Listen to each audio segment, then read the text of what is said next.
So we get to talk about rare earths today. Now, this cartoon, obviously China's blowing smoke.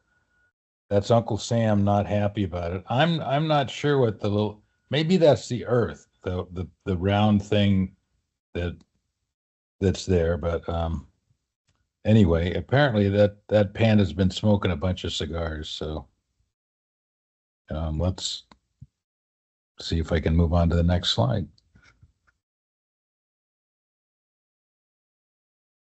All right, so remember, rare critical metals have crustal abundances of 1 to 10 parts per million. That's the definition. And we're going to talk about two types of molybdenum deposits, tin and tungsten, thorium, uranium, and the rare earths. So there's 12 different deposit types in here. So here we are. So there is tin, antimony, tungsten, moly.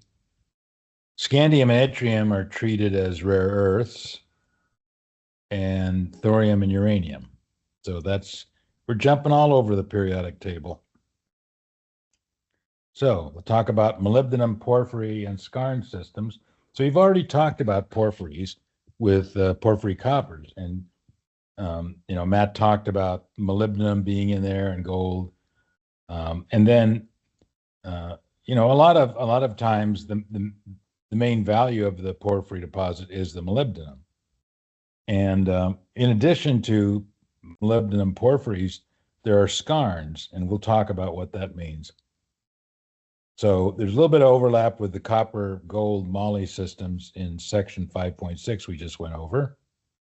But the porphyry copper deposits that we're talking about contain much higher moly grades, typically more than 0.05 weight percent. And they're one of these end members of porphyry style mineralization. But they don't have much copper or gold. So we've already talked about the fact that these kinds of the porphyry deposits are hosted by shallow, highly evolved, commonly high potassium felsic intrusions. So these are sometimes called hypabyssal bodies because they're very shallow intrusions. All right, so metal abundance time, rare. So we're going to talk about moly porphyries, which are magmatic, but also have an element of hydrothermal as well, and they're pretty widely distributed. They're not something we're really terribly worried about. From the United States is, Canada is more so, but we'll see why in a minute. So skarn, on the other hand, is a metamorphic rock formed by contact metamorphism of carbonate rocks like limestone or dolomite. And you have these hot chemically active fluids that are associated with igneous intrusions. And these introduce various metals and including molybdenum. So that's how you form the porphyry skarn, the moly skarn. So this association of moly porphyry and moly skarns, I think, is pretty common. Is that true, Matt? Might be. Sorry, can you repeat the question? Moly porphyries and moly skarns are commonly spatially associated. Yeah, although moly porphyries tend to be deep. So okay, yeah. All right, so that's deeper than porphyry copper. Yeah. Okay. So here's an example of an intrusion of something hot into some rocks. So there's a sandstone, shale and limestone, shale, calcareous siltstone, limestone, shale, basalt, and the kinds of skarns. So you get some really interesting reactions. So for example, if you're intruding and contact metamorphosing a shale, you just make a hornfels, right? But whenever you got carbonate rocks involved, you get a lot of different reactions, and that reaction zone can be very, very broad. So that's just something we can keep in mind about the complexity of some of these skarns. So we've already talked about the fact that porphyry deposits are associated with plate tectonics and subduction zones. We don't have to spend any more time on that. And here we see the effects of the results of lead isotope studies by Stein and Hanna that indicate that partial melting of felsic granulites in the lower crust is the main source of granite intrusions, forming the U.S.'s most important deposits at Climax here in Colorado, Henderson here in Colorado, and Cuesta, which is just outside of Taos in New Mexico. Now you'll notice this strange alignment here of mineral deposits, and we're going to come back to that because this is the Colorado mineral belt, and it is a very big part of Colorado history. So, Clem and others documented that Cuesta in New Mexico and possibly other of giant porphyry moly systems owe their distinct moly endowment to a combination of pre-existing enrichment in the continental crust, significant fractionation of fluorine-rich magmas in the lower crust, and further enrichment in the residual mineralizing brine in the upper crust, likely associated with selective removal of copper and gold. And this is a very complicated system, but what you're seeing here is there's the moly ore body right there. And this is the intrusive rock, the granite porphyry. And this is the brown hornfels, which is the contact zone around the intrusion. This is a different one. We'll focus on the moly bodies here. So molybdenum mining in the U.S. is doing very well, thank you. The U.S. was, most of the time the United States is not a big producer of metals. That's not true for moly. U.S. was the world's second largest molybdenum producer after China, and provided 25% of the world's supply of molybdenum and exported it.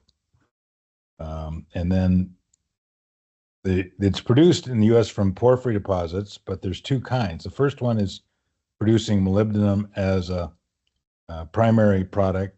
That includes the molybdenum porphyries. The second one, it produces them as a byproduct of copper mining, especially some of these porphyry coppers in the Southwest and in Utah. So here we've got all of the different ones in North America. Let's see, here we got one in British Columbia too, although I cut off the map so we're not showing it. But you can see there's a tremendous amount of these moly porphyries in the Western U.S. Don't ask me why. Here, now we're getting into the Colorado mineral belt. So here's Colorado, the state of Colorado. And I guess Denver's around there. Is that right? Probably. And this is the Colorado mineral belt with all of these mines. So the red dots are active mines. The black dots, most of them are inactive mines. And you can see this something is controlling the mineralization here. And we could probably have a whole course on what's controlling that alignment of ore deposits in Colorado. And I'm not sure we would resolve it. But the reality is you've got these huge mines like the Climax mine in Colorado and the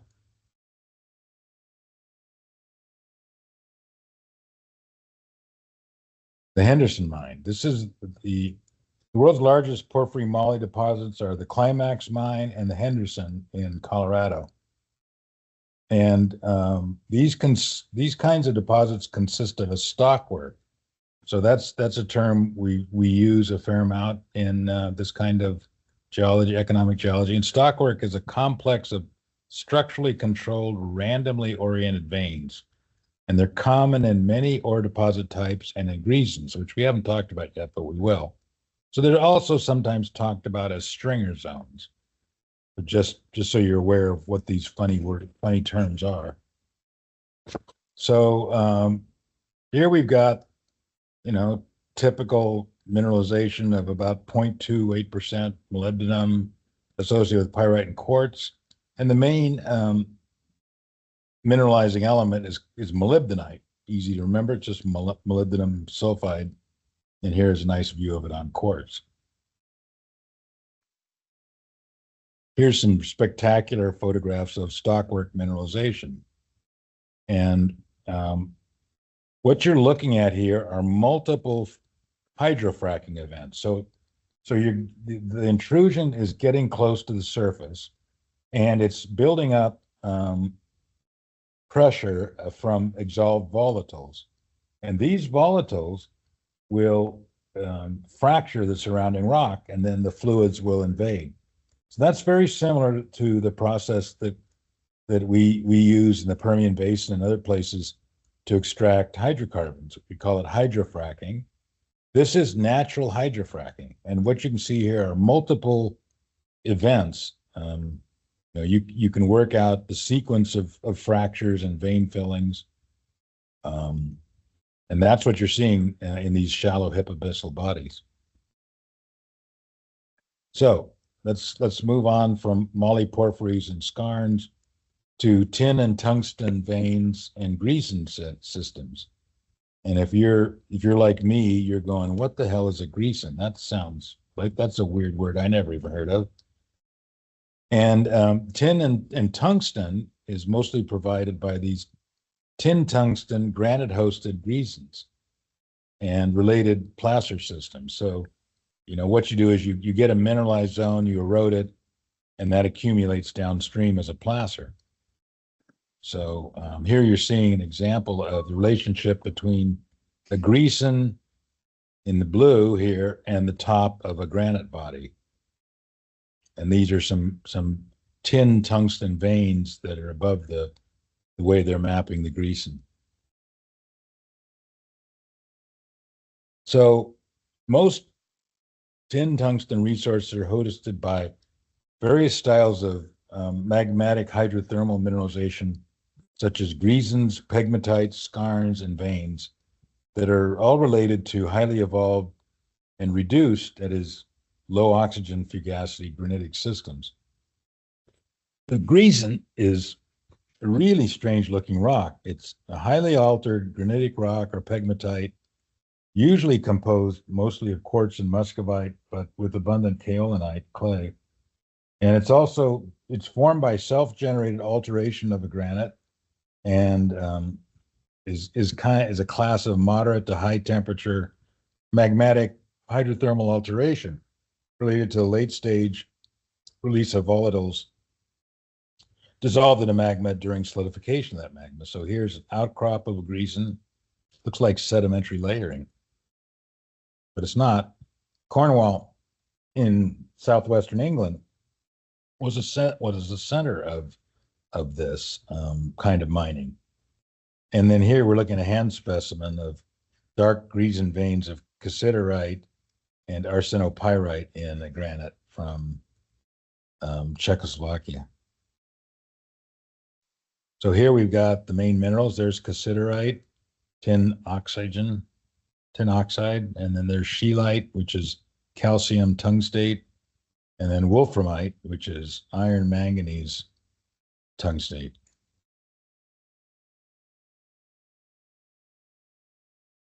Sorry, So what these does self-generated alteration mean? Okay, so we're at the top of a cooling magma body, and what that means is the volatiles which were contained in that magma are being released, and they're accumulating at the top of the intrusion.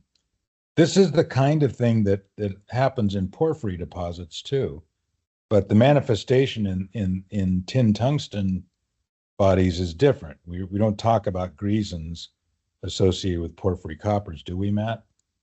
No.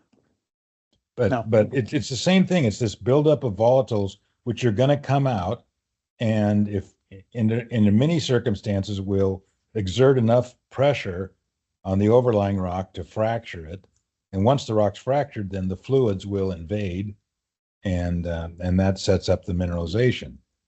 So self-alteration is the thing that's causing the alteration isn't from a circulation of meteoric fluids from rain or from an overlying lake circulating as a result of the heat that the body has. It's actually coming from the cooling magma body itself. Does that make sense? Yeah, thank you. Okay, sure. Self-altered, self-generated alteration. So auto alteration, I guess we could call it. All right, so the Bronze Age was brought to you by copper 88% and tin 12%. So that bronze made tin a strategic metal about 5,000 years ago. So we haven't really talked about this granite classification. It's called the alphabet soup classification, and you can see why, because according to it, there's three kinds. There's I-type, A-type, and S-type. And your true igneous petrologists don't like this classification because it simplifies a much more complex spectrum of granitic rocks. But it's useful for a class like this where we're wrestling with, okay, where do we look for these things? So just to simplify it, there's three kinds of granites. There's I-type, A-type, and S-type. And I-type is short for igneous type, and it is made from fractionated hydrous magma or remelting of amphibolytic crust. So this is associated with the calc-alkaline series, associated with subduction. So the Sierra Nevada batholith would be all I-type granite, granitic rocks, even though it's not true granite, mostly granodiorite and tonalite. That's all I-type. And I think probably in Chile, the igneous rocks associated with the porphyry coppers are I-type. Is that true, Matt?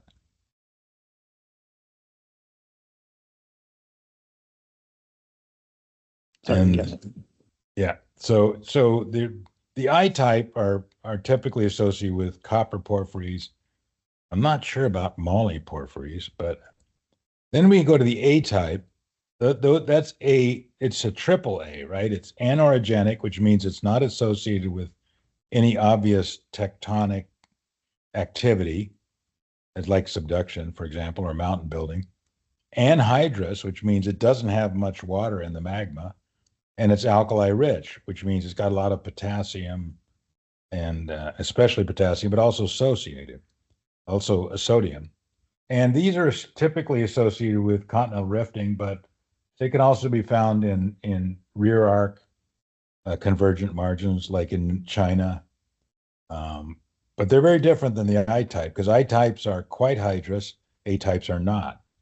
So it's gonna have a very different kind of fluid exsolving. The S-type are made by melting aluminum-rich sediments.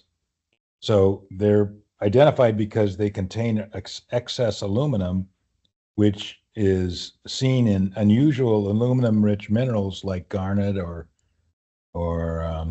cordierite in these granites, which you don't see in I-type granites. And S-types, in order to melt aluminum-rich sediments, you have to get a thick pile and subject them to high heat flow. So they're associated with continental collision and sometimes convergent margins inboard of the porphyry, skarn, copper, gold, moly systems. So tin and tungsten bearing granites are S and A type. So you're not going to find them in California or Chile.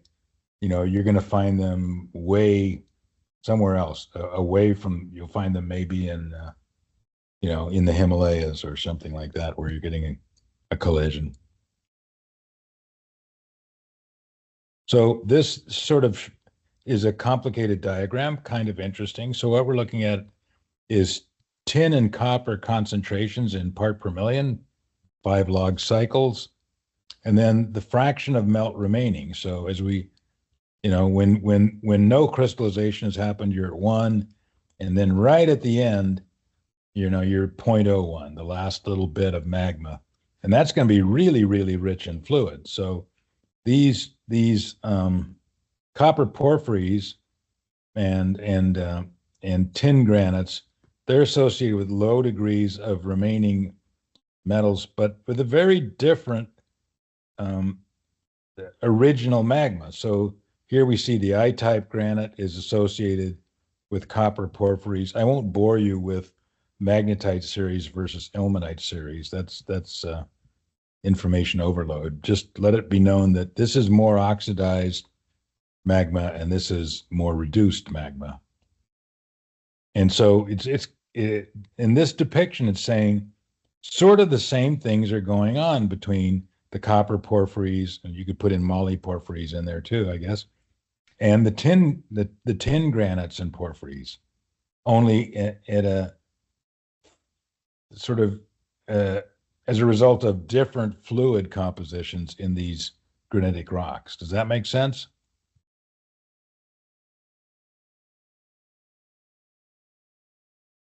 All right, so here we've got a representation of a whole lithosphere or transcrustal system for tin, and now we got lithium in there too. Tin lithium magmatism and mineralization.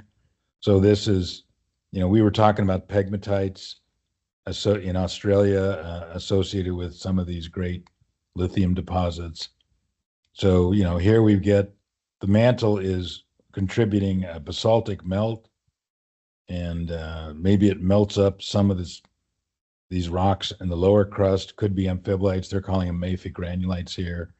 And you generate more felsic magmas, which somehow work their way up to the surface into very, very shallow zones where these processes begin to happen. So, you're basically going from high pressure, so the fluids are retained, and these are high degree of melt, so there's lots of melt for the fluids to be distributed between, to low pressures and lots of fluids but very little melt remaining.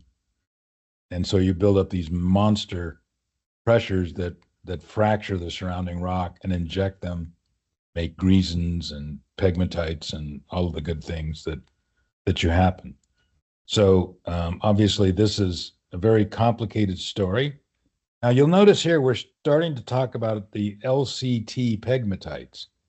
So rather than just throw that at you, and the world of the world of pegmatitologists, of which there aren't very many, but people who study pegmatites have divided the world of pegmatites into two, depending on their association. And one of those associations is the lithium, cesium, tantalum pegmatite. So these are pegmatites that are rich in lithium, cesium, which is an alkali metal that nobody cares about, and tantalum, which is a very useful metal. So they're associated with these tin-bearing granites, these LCT pegmatites.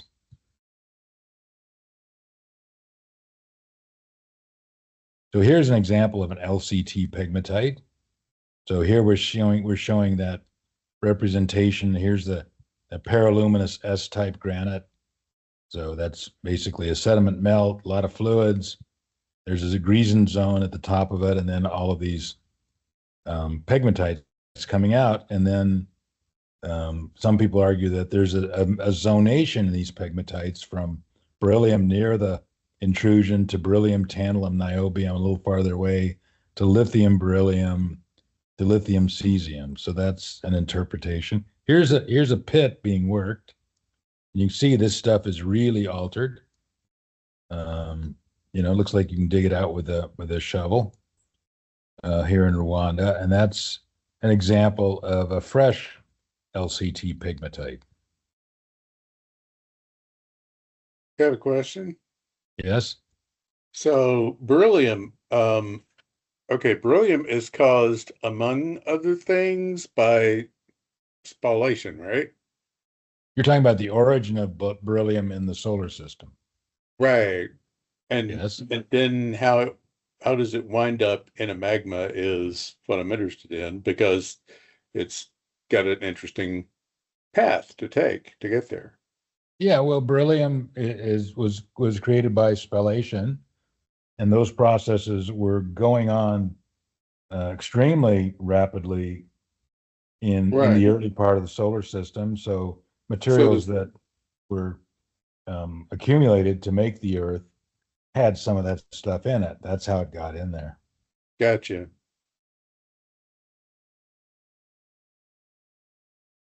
Hey, Bob, just for Sure. FYI, cesium's on the Canada's critical mineral list. Interesting. What do you guys use cesium for? If I know, I just looked up the critical mineral list and there it was. Yeah. Okay. Good to know. It's used as a, isn't it used radioactive isotope of it, or is used as a for like neutron logs, density logs. So as Yeah, but a radiation source. right, natural cesium is not radioactive, so So this you is gotta some get kind it. of Weird you're making it isotope. in a reactor somehow. But interesting. So this process is involved in the development of tin and lithium mineralization. We're looking at that same system, sort of at a different scale. You can see here these little white bubbles. That's supposed to make you think, oh, that's not boiling. That's not a vapor gas. That's almost certainly a supercritical fluid. But that's still, when it comes out of solution in the magma, it's going to cause us increase in volume, and that's going to cause that fracturing that is going to be exploited by these pegmatites. And these fluid-rich zones are going to preferentially migrate into those fractures after they form. So here we've got, tin concentration starting at the beginning down here, partial melting. It's not very rich in tin, but because tin's pretty much an incompatible element, that is going to increase during fractional crystallization as the magma body crystallizes, and then it's going to be concentrated in the volatile phase. So that's there's some kind of a abstract mineralization threshold in there.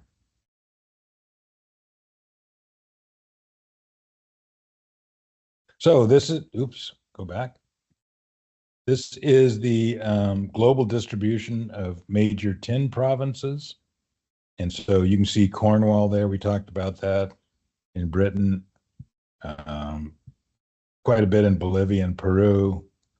And then Southeast Asia, South China has got Indonesia. There's a lot of tin granites in here. Question for you, real What's quick. that? I see that Cornwall is represented as big, and it was big, particularly in the Bronze Age, and of course up until modern times.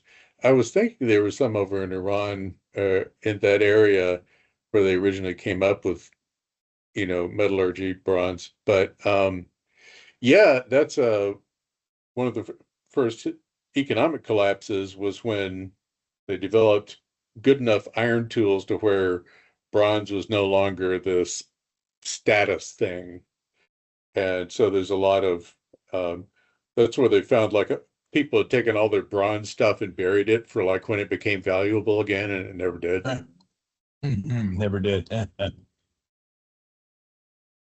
So if you guys want to take all your gold stuff and, give it to me, I'll keep it for you. Yeah, it's very generous, Clint. Thank you. Thank you. All right, and then so once you generate these mineralizations, this is obviously a hypogene mineralization. You can erode it, and when you erode it, some of this stuff will get preserved in stream beds where you get placers, right? So that's these cassiterite is the main tin-bearing mineral, and that's a really dense mineral. So, and it jumps out at you because it's got a black-brown color. So these placers are very important, and they're located near the eroded granites that they're coming from. Economically, the most significant tin placer systems in Southeast Asia are Piedmont fan and fluvial placers, not beach placers like we saw with titanium and vanadium. And so the richest systems are in active streams. And some of these tin placer systems also contain significant amounts of rare earth bearing monazite or gold. So they're very attractive targets for some of these artisan, as they call them, artisanal miners, which is basically poor people trying to eke a living out of however they can. So that would be the tin tungsten placers there. And this brings us to antimony. So the chapter is entitled Antimony and Carbonate Replacement Systems, which is hydrothermal. So this is out of your book. That's some kind of a thrust fault. And here we've got, the antimony ore bodies. And I always have trouble with SB. It's like, how do I remember that's antimony? Well, the answer is antimony is mostly hosted in a mineral called stibnite. So SB basically is from that, a shorthand for the mineral, not the element. So, which is named for the Latin name for it, which is stebium, which is a lot of help. Anyway, so this is a giant antimony deposit in China. And you can see that what it's doing is was that a new question, Clint? That was an old one. Maybe it's just my computer is slow.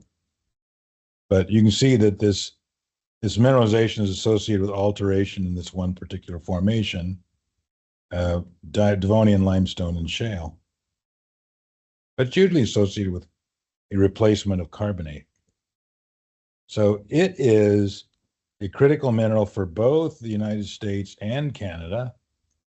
The deposits are concentrated in one country, and it's important for the energy transition. So this element takes on a much larger significance in the world economy than you might think from its abundance.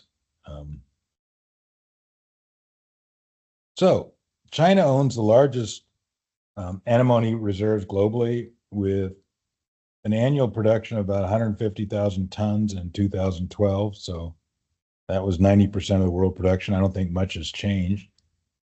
It's an important component of low temperature hydrothermal systems worldwide. Deposits, it sort of comes from mining other things in these deposits. Rare, a deposit with an economic concentration of antimony by itself are unusual. So stibnite that's a nice photo of stibnite, sometimes called antimonite. Antimonite is a sulfide mineral, SbS3, and there's the origin from Greek, and it is the most important source for the metalloid antimony. And it's in the news. So here on the left, we've got one from June. Battery makers sweat as antimony shortage hits after China's export curbs. We're going to hear more about what's going on between the United States and China. The United States slapping tariffs on China, China responding by cutting off this or that metal. And then in September, United States antimony stock jumps after $245 million Pentagon contract. This is a new development in economic geology, which is defense departments are interested in investing in minerals. So this opens up new job opportunities for young people to, get a job that combines their interest in minerals with the military's need for people that can give them good advice on this. So, and here we got one from October, just last week. Antimony market in the U.S. projected to grow significantly as critical minerals are becoming vital across many sectors. And then here's another one. Pentagon invests $43 million in an Alaskan antimony mine. So it's a lot of activity around antimony. So just so you know, we have got our own antimony company here in Dallas. It's called United States Antimony Company, and it's on Lovers Lane. So if you're ever down there, take a look, see if they're hiring.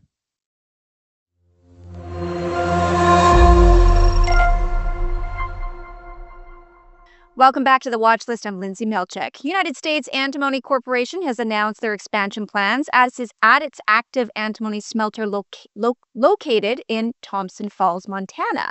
Now, here to sift through it all is Gary Evans, CEO and Chairman of United States Antimony. Welcome, Gary. It's a pleasure to have you with us. Thank you very much for having me on today. Now, we've all seen it, the recent surge in antimony prices and China's export restrictions. So given that, how is USAC positioning itself to capitalize on the opportunity and ensure a stable supply chain for its operations? Well, we're in a unique position in that we're the only antimony smelter located in the United States. We have a second smelter located in Mexico, which makes us the only two in North America. So we're in a very unique position. And antimony today is not mined at all in the U.S. Or Canada. There is a little bit, I think, coming out of residual mines in Alaska.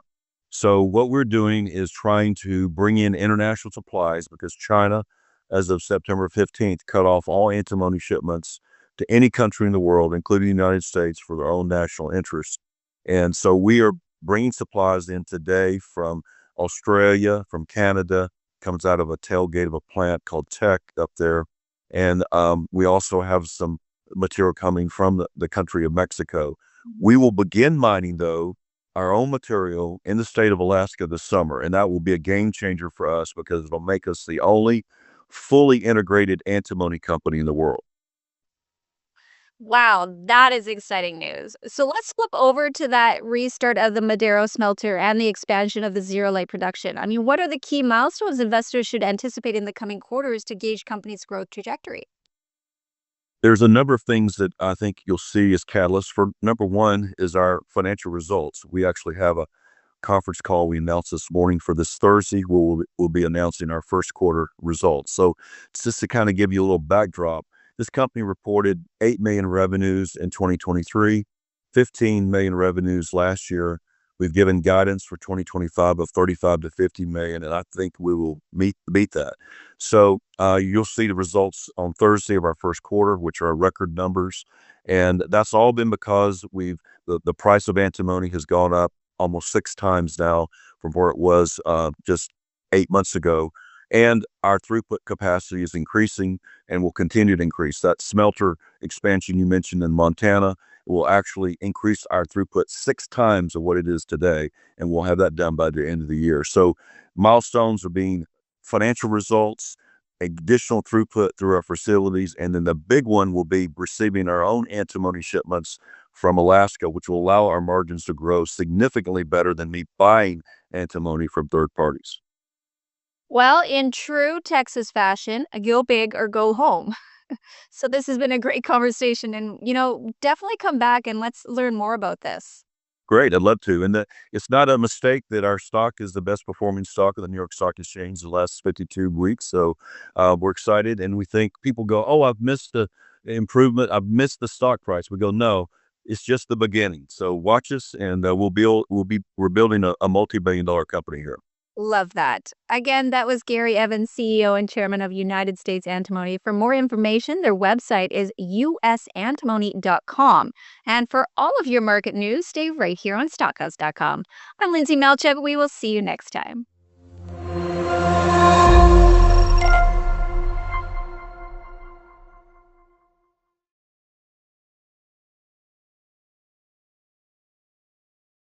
You can see that this this zone in here is dominated. It's in this Shetiankio formation, which is Devonian limestone and shale. And then there's a zone of silicification. And then there's the antimony ore bodies are sort of in kind of a sediment controlled layered situation.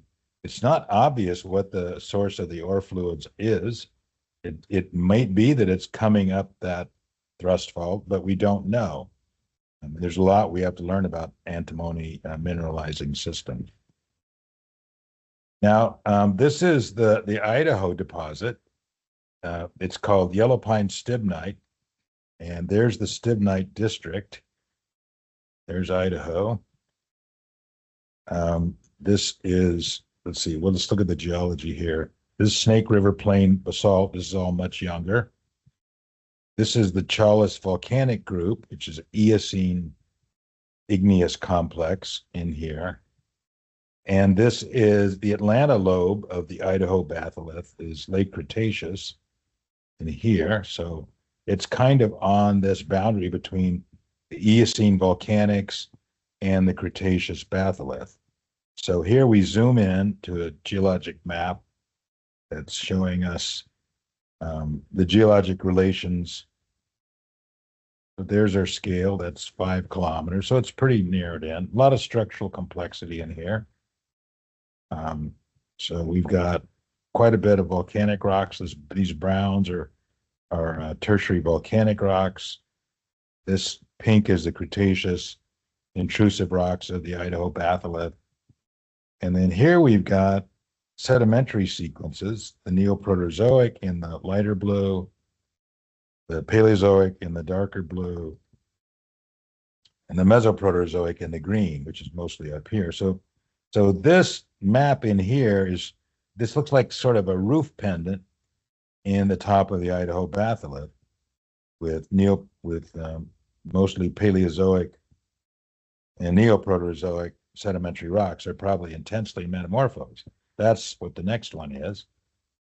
It's showing this roof pendant. There's the intrusive body that's intruding all of these rocks, right? This is Neoproterozoic and lower Paleozoic, Canberra Ordovician.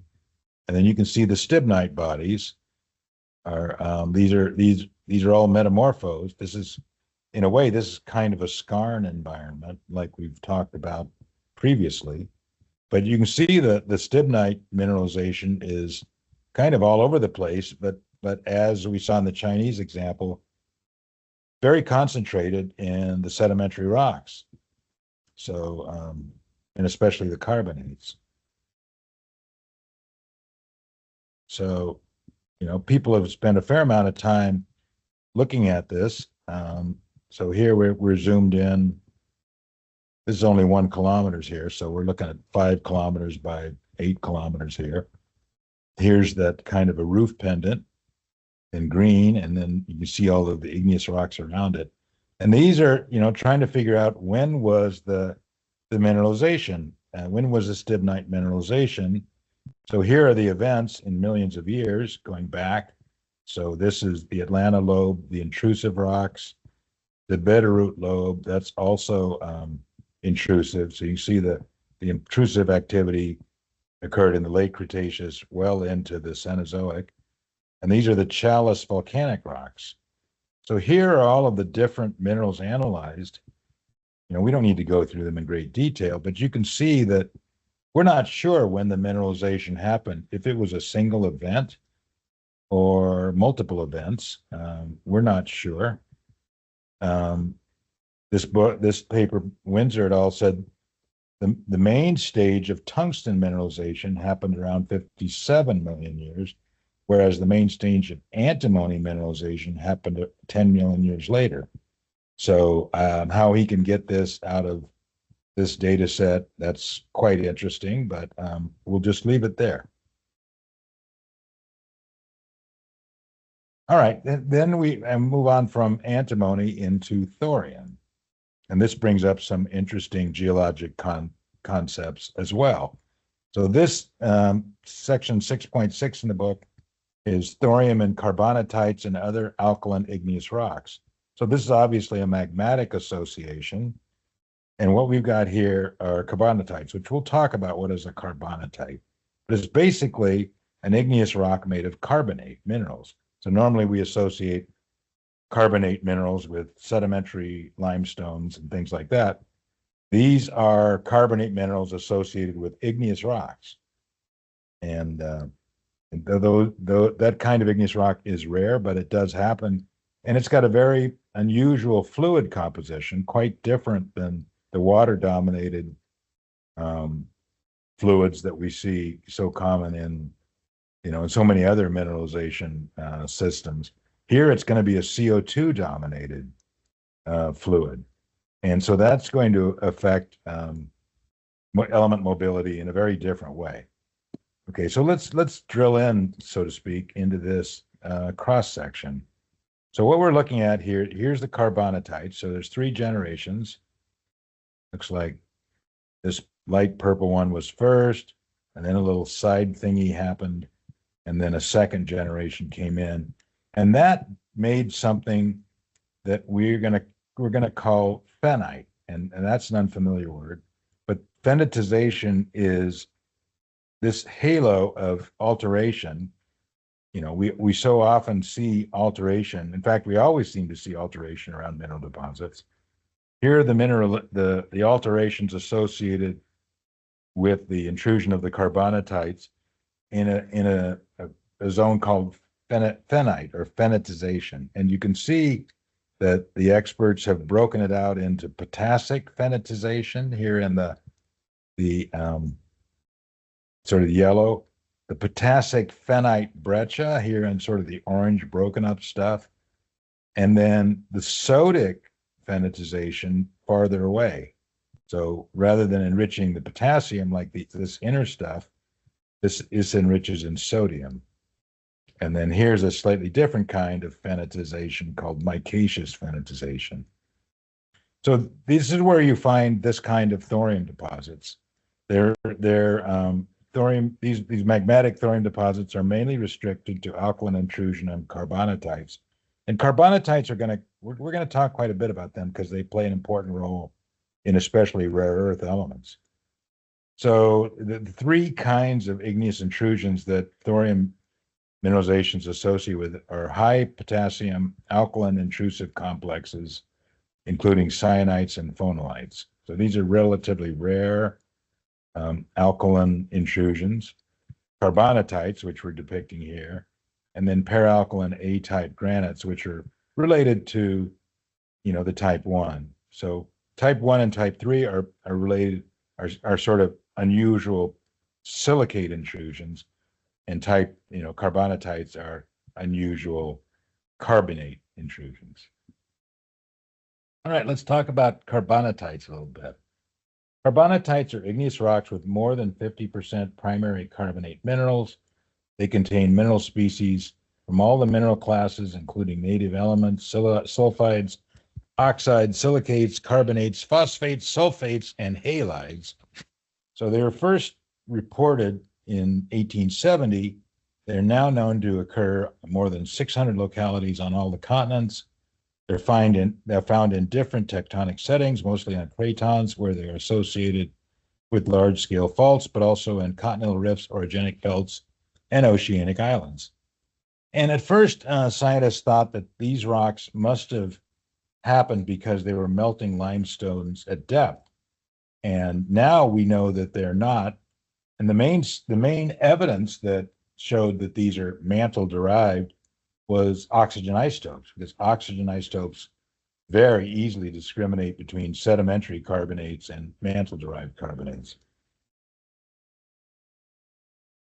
And carbonates are very important in understanding mineral deposits because these are essential repositories of economically important elements that are especially important for the energy transition, such as the rare earth elements. Yes, John. Go ahead. I'm just trying to understand the mantle derived. I mean, what's happening? What's the process or step? Okay, well, so usually we get, magmatic messages from the mantle, if you want to call it that, Right. in the form of silicate melts. So most of the mantle is made up of the silicate minerals olivine, and 2 pyroxenes. And when you allow that to melt, you're going to also get some kind of a silicate, and that's usually basalt. So that's the dominant thing that happens in the mantle. So Now, this in is just an addition- alkaline What's melt? that? This is just an alkaline melt then? No, there's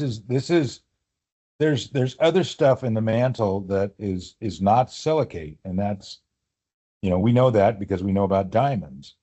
There is a region in the mantle that's the pressure is not high enough to make diamonds, and so the carbon that would become diamond at greater depth, it has to combine with oxygen, so it becomes a carbonate. And so there's significant parts of the mantle that are thought to be dominated, well, not dominated, but have a significant proportion of carbonate minerals.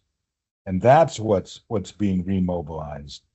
But it's only in very low degrees of melting because, the carbonates are not the most important part of the mantle. When you get on the order of 10 or 20% partial melting, you're going to get a silicate.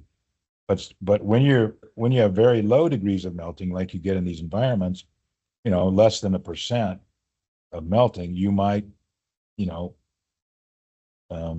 excite the carbonate part of the mantle. So that's what's happening. But Thanks. it is quite confusing. It's even in the field of igneous petrology, of which carbonates belong to, they're not covered well because they're so unimportant granitic rocks. But thanks for clarifying. All right, so here's some examples. On the left, we've got a carbonatite from Brazil. It kind of looks like a normal igneous rock, but instead of that white is not feldspar, that white is carbonate, right? So the black minerals in it are magnetite, and the white ones are calcite, and the green ones are olivine. So that's a weird igneous rock. So yeah, when you really have to understand it, but we'll talk more about the field relations because we got one pretty close to Dallas, and I think there's one pretty close up in Canada to you guys. Is that true, Matt? Yep. You got Lots of carbonatites in Quebec, for example. Okay, yeah. So now phenite is the metasomatic alteration associated with carbonatite intrusions, and sometimes you'll get it, with intense CO2 alteration, carbonation of igneous rocks, but that's a pretty interesting looking rock. Kind of a reverse skarn, right? What is a skarn? A skarn is where a granitic body intrudes a carbonate, right? And contact metamorphoses that. That skarns are very important in economic geology, as we've discussed.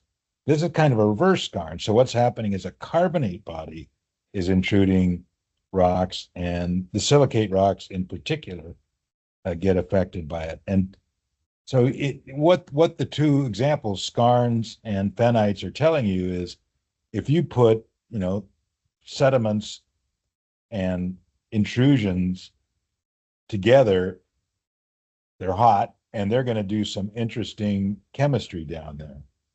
So, I think that'll cover it fairly well. All right, so there we're looking at, the metal type, the rare, thorium, magmatic. It's widely distributed. It's not concentrated in one country or one, and it's not really that important for the energy transition unless thorium reactors become a thing. So, back to the kinds of rocks that these are associated with it. Cyanites, phonolites, carbonatites, and peralkaline A-type granites are rare igneous rocks. Those of us that work on igneous rocks don't work on these very often because they just really aren't around here. They just we don't get samples of them very often. I don't know, Matt, have you ever worked on these kinds of rocks? Yeah, I've worked on alkalic rocks, and Olvia, who is working on some carbonatites from Namibia. Ah, cool. Are they associated with mineralization? Yeah, rare earth element. Okay, good. That makes the point. So I hope we'll hear more about them when we get to the rare earths and carbonatites. All right, so this is the one that's right near Dallas. So here we are in the Watchtop Mountains of Arkansas, very close to the coastal plain. And this is called Magnet Cove. I guess people went through there with their magnets and went, whoa, I'm not getting the right direction at all. But here you can see, let's look at it. There's the scale there is in feet. So it's not very big, right? And that's kind of normal for these things. So here we've got a ring of trachyte, phonolite, all kinds of stuff like that. Here we've got garnet pseudoleucite cyanide. Don't ask me what pseudoleucite cyanide is. This outer ring. And this inner ring is the carbonatite. And if you can go to the Magnet Cove Baptist Church if you want to, right there in the middle of it. And then what's this orange? Oh, jacuparangite. I really don't know what jacuparangite is, but that's a silicate igneous rock. So it's a really interesting mix of silicate magma and carbonatite magma. And there you can see a beautiful example of the Magnet Cove carbonatite. It formed in the, when in sort of the late Cretaceous there. Oh, I think I've got a video here. Howdy, y'all. Welcome to a quick dive into the fascinating geology of Magnet Cove, Arkansas. Fact 1, this place is a geological wonder, named for its high magnetic activity due to a rich concentration of magnetite. Fact 2, Magnet Cove isn't a cove at all. It's a circular depression or an igneous intrusion formed over 80 million years ago. And for our final fact, this area is a mineral collector's paradise. Over 100 distinct minerals have been discovered here, including exotic ones like lamprophyllite and astrophyllite. Now, ain't that something? Remember, the world beneath our feet is full of surprises. Catch y'all on the next one. Okay. So the main alkaline rock and carbonatite hosted thorium deposits are located with decreasing importance in India, Brazil, Australia, USA, Egypt, Turkey, Venezuela, Canada, Russia, South Africa, and China. So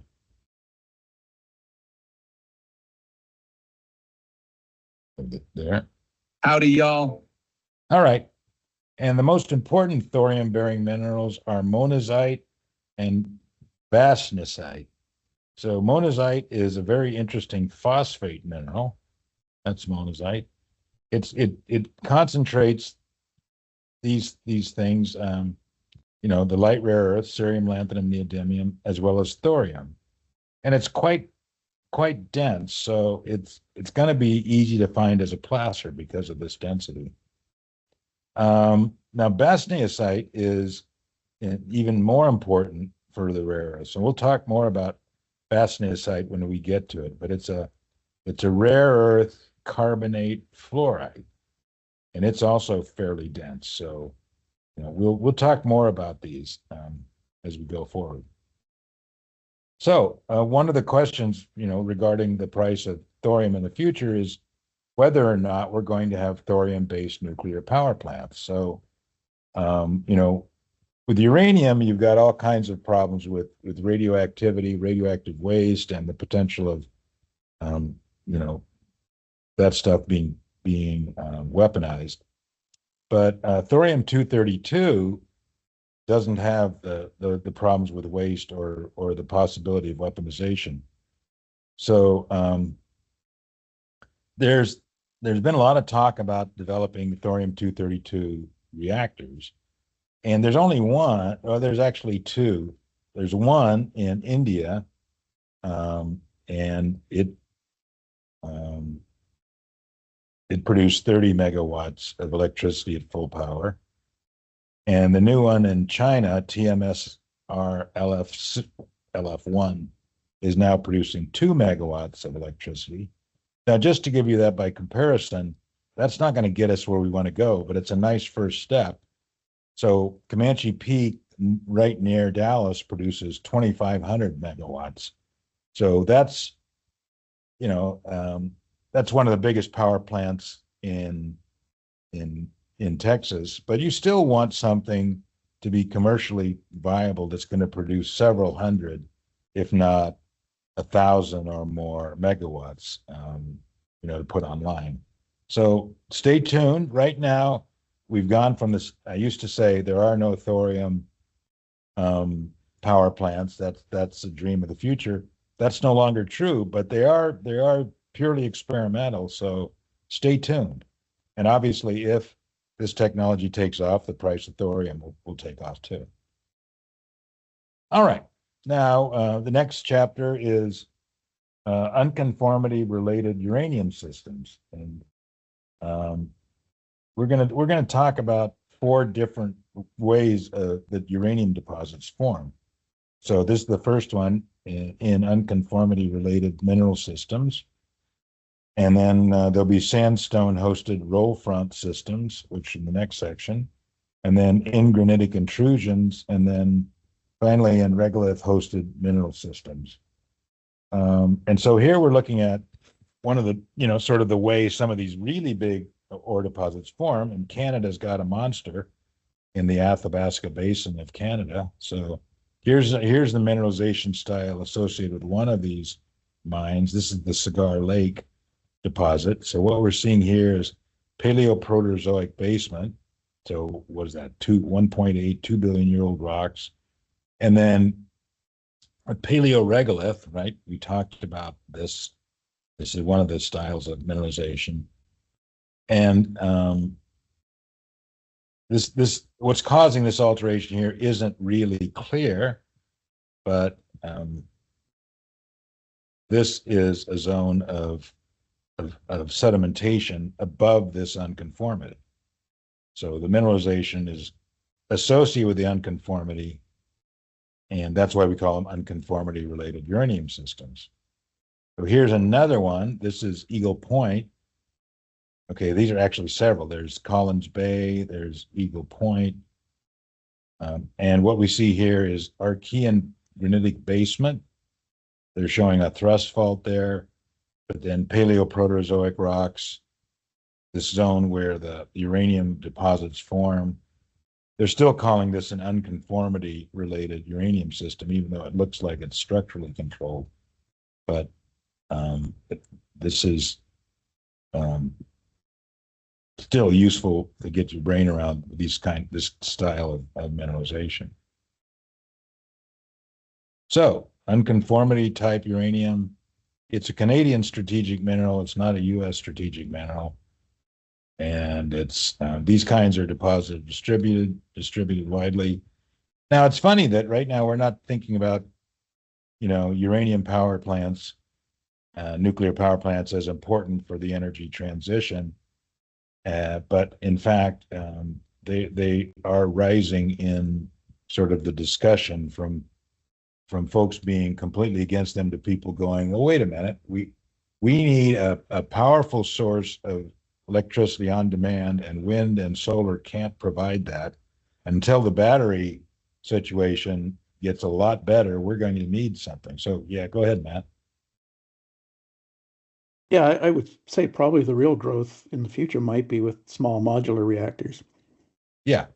So yeah, and that's another thing that's changing is these big, generation 2 nuclear power plants, they call them, like Comanche Peak or any of the big ones that are talked about are there's increasing discussion about replacing them with modular ones.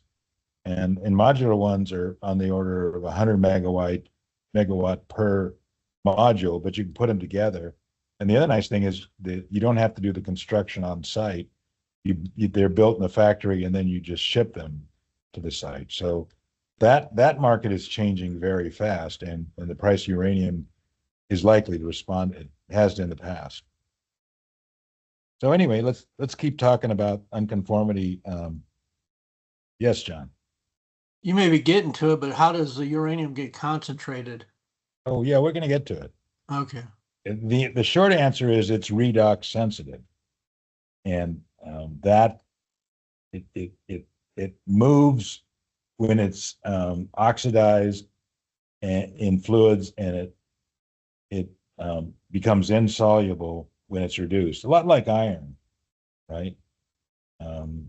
Is that right, Matt? It's mobile Yeah. when it's reduced and oxidized. When it's oxidized, it precipitates. Yeah, it's actually a little more complicated than that. It actually can be quite mobile in oxidized form when you've got lots of carbonate around. It's sort of and it can be mobile when it's highly reduced, like iron can, but there's a slightly oxidized. That's why you get U3O8. And because it's still an oxide mineral, right? You get uraninite, it's an oxide mineral. So you need some oxygen around. But it is fundamentally, the answer is it's got to do with its redox sensitivity. Yes, it is a redox thing. Yeah. Yeah. And that's a really useful thing to understand. So, okay, these are, here are the Paleo and Mesoproterozoic basins of Canada. Quite a few. The Athabasca Basin in northern Saskatchewan is there with the A. And these are the ones that are where this mineralization happens. And so the Athabasca group that's Alberta. Is that Saskatchewan?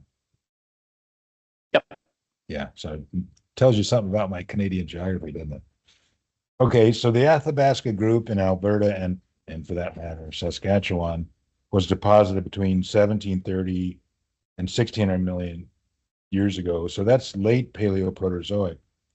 And there's 4 sequences that are separated by unconformities where the mineralization is concentrated. So, unconformity-related uranium deposits are the most profitable uranium resource due to their exceptionally high grade and large tonnage. And they occur where late Paleoproterozoic, I guess, in Mesoproterozoic sandstones unconformably overlie or key into early Paleoproterozoic basement crust.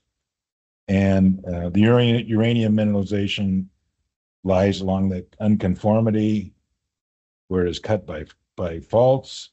And they normally have tubular cigar shape associated with hydrothermal alteration zones. And the mineralization is usually uraninite. Now, I was always fascinated by the Curies because the story was always how they were dissolving pitchblende to get a small amount of radium. And I never, I know what hornblende is, but I never knew what pitchblende was. And so I found out that that's what uraninite used to be called. So uraninite is uranium oxide. So that's got to be +4 uranium, right, in order to balance that. And that's what pitchblende used to be. So that's your trivial fact of the day. And the biggest ones are in the Athabasca region and in the MacArthur Basin of Australia, Northern Australia. So here we've got the Athabasca Basin. Nice scale bar there, 100 kilometers. So what's that? 600 kilometers across and 300 north-south. Big basin. Almost looks like an impact site, but I didn't say that. And here's the kinds of different, styles of this mineralization, right? So here's the Archean and Paleoproterozoic basement. And here's what they call the Athabasca sandstone. And then these ore deposits are there, although a couple of them are like a little bit funky. But that's the distribution, sort of the different kinds of ways that these zones of uranium mineralization manifest. Let's watch a video. Since 1988, Cameco has become one of the largest global providers of the nuclear fuel solutions needed to generate safe, reliable, carbon-free nuclear power. Today, utilities around the world rely on our fuel products, and with demand for electricity expected to increase 95%, along with a global commitment to triple nuclear energy capacity by 2050, Cameco is poised to make a difference in powering a secure energy future. To get there, it all starts with our geographically diverse uranium assets, which include a large portfolio of low-cost mining operations, extensive mineral reserves and resources, as well as exploration and development projects. Before the uranium we mine can be used to generate clean electricity, it must first undergo a series of processing steps, known as the nuclear fuel cycle. The first step is exploration. Globally, our exploration and development prospects are among the best in the world, located mainly in Canada, Australia, and the US, and we continue to search for the economic grades and quantities of uranium needed to help Cameco power the future. Cameco is also one of the global leaders in the second and third steps of the nuclear fuel cycle, mining and milling. The core of our production comes from our assets in the uranium-rich Athabasca Basin in northern Saskatchewan. These include mining and milling operations at McArthur River, Key Lake, and Cigar Lake. Another key source of supply comes from Kazakhstan, where we have 40% ownership of JV Inkai, which operates an in-situ recovery mine on the Inkai uranium deposit. Using our full license capacity at these operations, our share of Tier 1 supply could be 32 million pounds of uranium annually. Cameco also has several already built and permitted Tier 2 assets in an idle state of care and maintenance, where costs and economics are established and proven, and the geological conditions are well understood. These include Cameco resources in the US, where we own mines at Smith Ranch Highland in Wyoming and Crow Butte in Nebraska, as well as our Rabbit Lake mine and mill in northern Saskatchewan. So what happens with all the uranium we produce today? Well, the short answer is that it's used exclusively for the generation of clean electricity. The uranium concentrate, or yellowcake, produced in our mills undergoes refining and conversion to a different chemical form before being sent for the final stages of processing. Cameco's fuel services facilities are located in Ontario. Our refinery at Blind River is the world's largest. There, we produce UO3, or uranium trioxide, using yellowcake sourced not only from Cameco's own mines, but yellowcake arriving to Blind River from mines around the world. The UO3 is then shipped from Blind River to our conversion facility at Port Hope, Ontario. At the conversion facility, UO3 is changed into two products. The first is called uranium dioxide, or natural UO2 powder, which is fabricated into fuel for the Canadian-designed heavy water CANDU nuclear reactors. The second product is uranium hexafluoride, or UF6 gas. Before it can be used as fuel for light water reactors, UF6 gas must undergo a process called enrichment. To facilitate this, we ship UF6 internationally to specialized facilities where the enrichment process ensures the UF6 gas is ready to be deconverted to enriched UO2 powder and used as nuclear fuel in light water reactors around the world. We also manufacture fuel bundles and some reactor components for CANDU reactors through our Cameco fuel manufacturing facilities in Port Hope and Cobourg, Ontario. Cameco is also the commercial lead for the Global Laser Enrichment Project and its third-generation enrichment technology, which is currently in development. Once the technology is fully commercialized, GLE, at its proposed Paducah Laser Enrichment Facility in Kentucky, plans to use laser technology to provide enriched uranium for use in light water nuclear power plants, as well as small modular reactor and advanced reactor designs. The final piece of Cameco's business is our 49% ownership of Westinghouse Electric Company, one of the world's largest nuclear services companies. Westinghouse designs and sells nuclear reactors, manufactures parts, provides plant services, and fabricates fuel for light water nuclear reactors around the globe. This is a strategic partnership with Brookfield Renewables that augments the core of our business and offers more solutions to our customers across the nuclear fuel cycle. A skilled and experienced team is needed to support Cameco's various operations and investments. Our employees at the corporate office in Saskatoon provide services in many areas, including engineering, exploration, technology, development, accounting, and finance, supply chain management, marketing and business development, law, governance, and more. They also provide corporate services such as facilities management, human resource management, and communications. Cameco also has offices in the US, UK, Australia, Switzerland, and Kazakhstan. And of course, each operation has a number of people providing support services. Now that you've learned about our operations and enterprises that Cameco is involved in, what's even more important than what we do is how we do it. For Cameco, that means working safely, responsibly, and sustainably to the benefit of all of our stakeholders. And since the beginning, wherever we operate, we've focused on protecting, engaging, and supporting the development of people, their communities, and the environment. We're very proud to be Canada's largest industrial employer of Indigenous people. We've always believed that our long-term success would come in partnership with Indigenous peoples, and we have formalized those relationships with communities where we operate through collaboration and relationship agreements. These agreements have brought hundreds of millions of dollars back into the communities over the years, and we aim to optimize the benefits and specific needs for each community, all of which helps us develop strong relationships. We know that our partners and people, many of whom are local residents, have helped shape who we are and our success. We are also proud to be making a difference outside of the workplace, as community investment is another integral part of Cameco's identity. Our program is built on the fundamental belief that supportive communities are a key measure of our long-term success, and each year we target 1% of after-tax net earnings for community initiatives and projects. We also encourage each of our employees to become active in their community, and we support many of the volunteers and organizations that strengthen the communities where we live, work, and do business. Today, more than ever, nuclear energy is being recognized for the critical role it must play in helping to solve the world's dual climate and energy security crisis. At Cameco, we know we have a key role to play in helping to solve some of the biggest challenges the world has ever faced. We know that our people and our work will help lead the change for cleaner, safer communities where we all live, work, and play.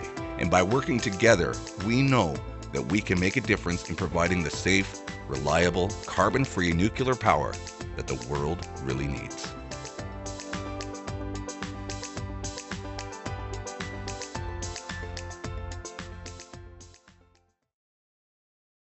Okay, so that was kind of a, yes, Matt, go ahead.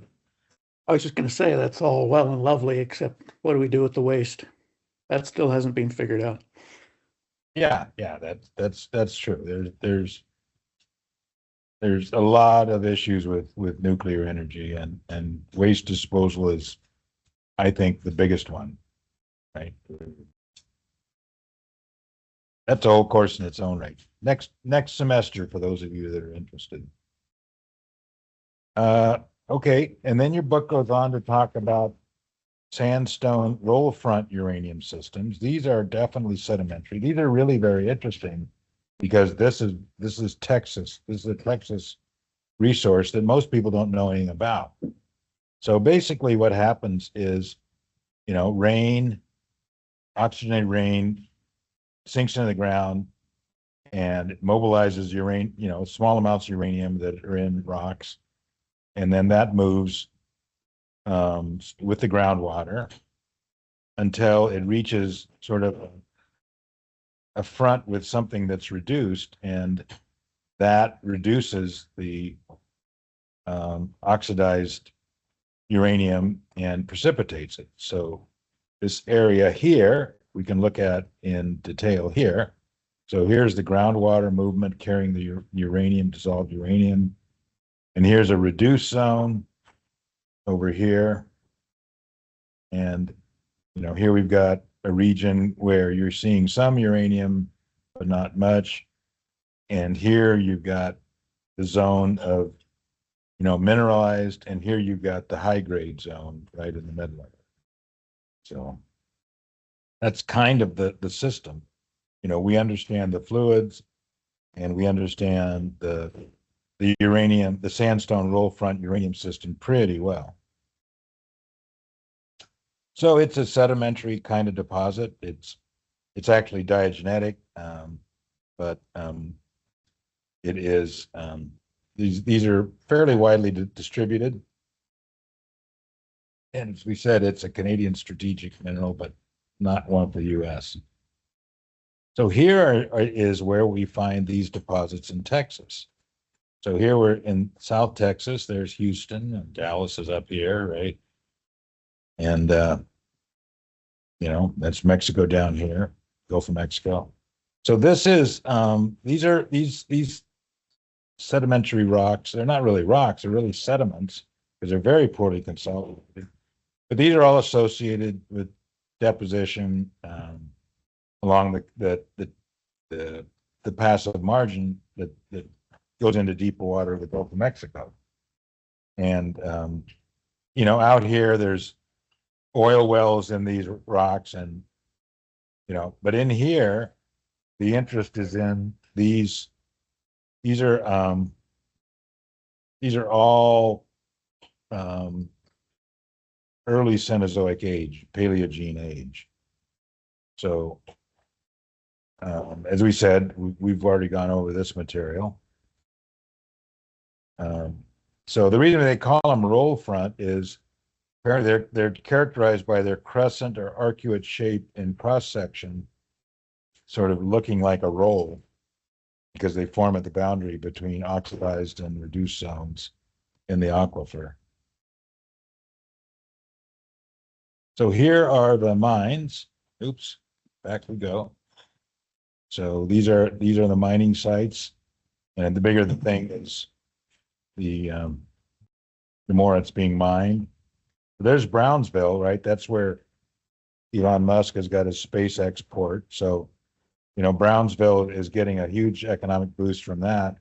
But this uranium mining is growing. So it says here that two companies, Encore Energy and Uranium Energy Company, have leased and permitted at least 10 sites for uranium mining in South Texas. They first began operations in 2023, another in 2024. More to come in future years. And they're hoping to supply uranium fuel for the rebirth of the U.S. nuclear energy industry. So stay tuned with that. On that, there may be jobs there. And just to remind you what diagenesis is, because this is obviously what we're describing with this is a diagenetic front. This is diagenesis, and that word is often unfamiliar to people. So diagenesis is the physical and chemical changes that occur during the conversion of sediments to sedimentary rock. So diagenesis and metamorphism are both geological processes that change sediments or rocks, but diagenesis generally occurs at lower temperatures and nearer the surface, while metamorphism requires higher temperatures and occurs deeply. So, here you're seeing, here's deposition, and then when it gets buried, it goes through diagenesis, and it gets buried real deeply, it'll be metamorphosed. And don't worry about epidiagenesis. I can't explain it, or don't want to. All right, so a sandstone hosted roll front deposits host about 45% of the world's uranium production in 2011. And they're also sources of other minerals such as selenium, molybdenum, rhenium, vanadium, scandium, etc.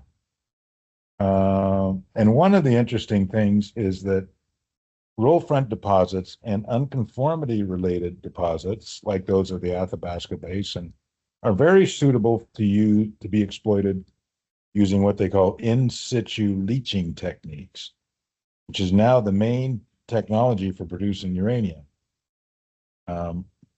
So here's how it works. So you drill some wells, into the ore body, and you inject fluid that's going to liberate the uranium, almost certainly an oxidizing fluid, and then you pump that mineralized fluid out and into the producing. So you got very much lower waste piles, right?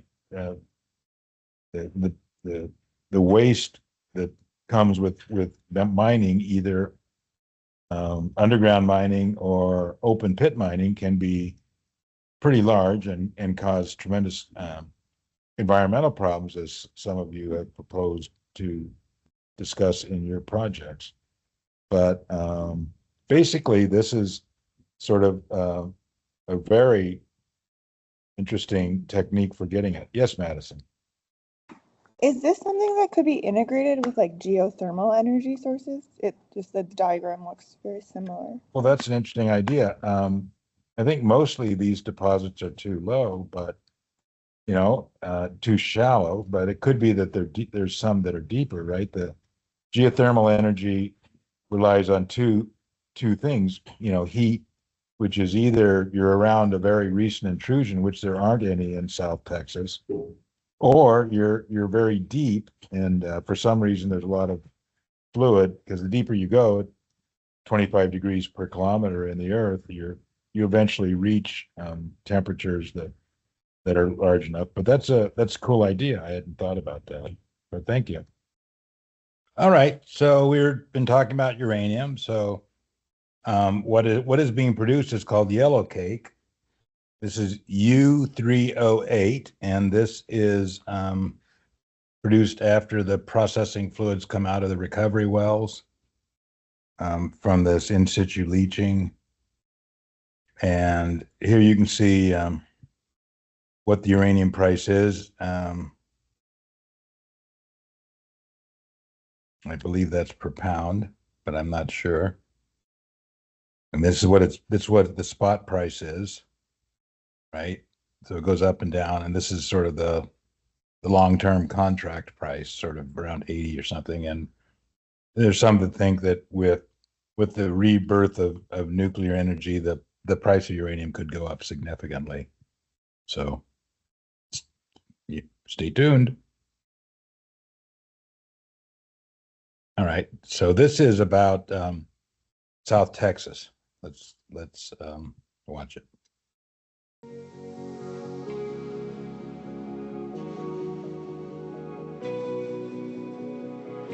Encore Energy, a U.S. uranium producer, has successfully started uranium production at the South Texas Rosita ISR Uranium Central Processing Plant.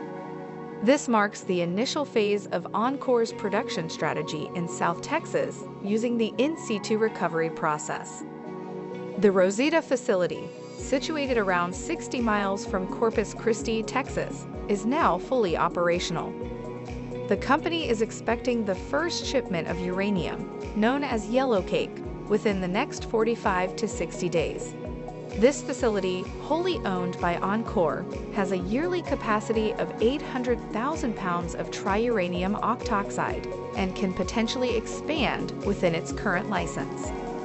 Encore is focusing on developing the Rosita wellfield and nearby areas within its licensed boundaries, aiming for swift uranium production as this region wasn't previously utilized for this purpose.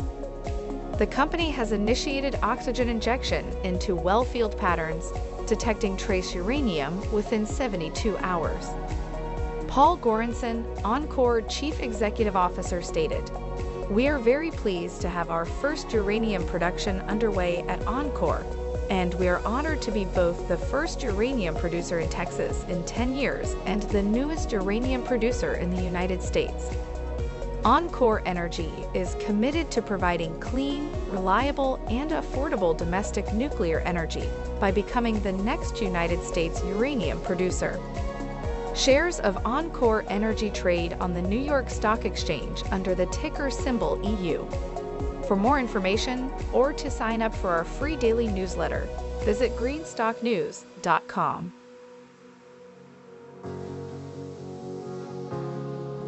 Thanks for watching Greenstock News. If you like the video, please hit the like button. If you want to see daily Greenstock News videos, hit the subscribe button. And if you have something to say, please leave a comment. Thanks for watching Greenstock News. If you like the video, please hit the like button. If you want to see daily Greenstock News videos, hit the subscribe button. And if you have something to say, please leave a comment. Okay. So that's the second of our, yes, John. A weird question, but any idea what the landowners receive in a royalty compared to oil and gas? No, I don't. But that's a good point, is, that a lot of the people down there, that land is for the most part, not being used for much. It's mostly used for grazing, and those activities don't take up much space. And so, you know, when these companies come in and say, we'd like to drill some wells on your property, and they'll give them a royalty, some kind of, you know, I don't know the details, John, you knows it better than I do, but the landowners get some money and they get continued money as long as the company is producing there. So that's their interest. So sorry, you know more about it than I do.